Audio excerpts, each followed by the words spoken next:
محدش هيقدر ياخد نقطة ماء من مصر، وإلا هيبقى في حالة من عدم الاستقرار في المنطقة لا يتخيلها أحد، لا يتخيلها أحد، ومحدش يتصور.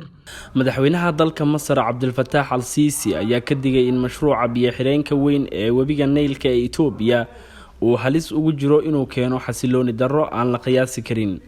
qofna looma ogolaan doono inuu qaato hal dhibac oo ka mid ah biyaha Masar, haddii kale gobolku wuxuu ku dhici doonaa xasilooni darro aan la qiyaasi karin, ayuu Siisi u sheegay suxufiyiinta mar wax laga weydiiyay biyo-xireenka webiga Nayl ee dalka Itoobiya.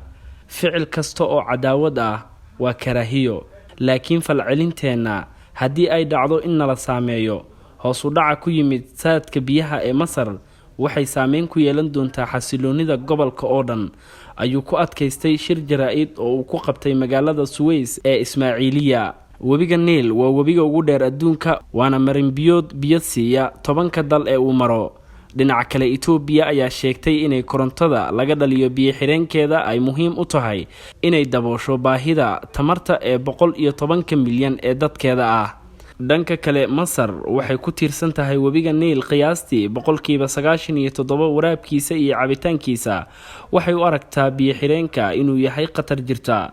sidoo kale Suudaan waxay ku baaqaysaa in biyo-xireenada ay wax u dhimayaan haddii Itoobiya ay ku sii adkaysato buuxinta webiga Naylka. madaxweyne al-Siisi ayaa yiri qaybta Masar ee biyaha Nayl waa qadcas, waligeen cidna umaanan hanjabin, haddana ma hanjabayno. hadalkan ayuu jeediyay mar uu booqanayay kanaalka Suez maalin kadib markii marinbiyoodka muhiimka ah dib loogu furay maraakiibta xamuulka qaada.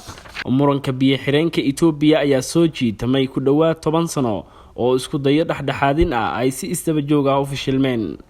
Addis Ababa waxay ku dhawaaqday bishii Julaay ee sanadkii hore inay dhameystirtay bartilmaameedkeedii buuxinta sanadkii ugu horeeyay, waxayna ku sii socon doontaa marxaladda labaad.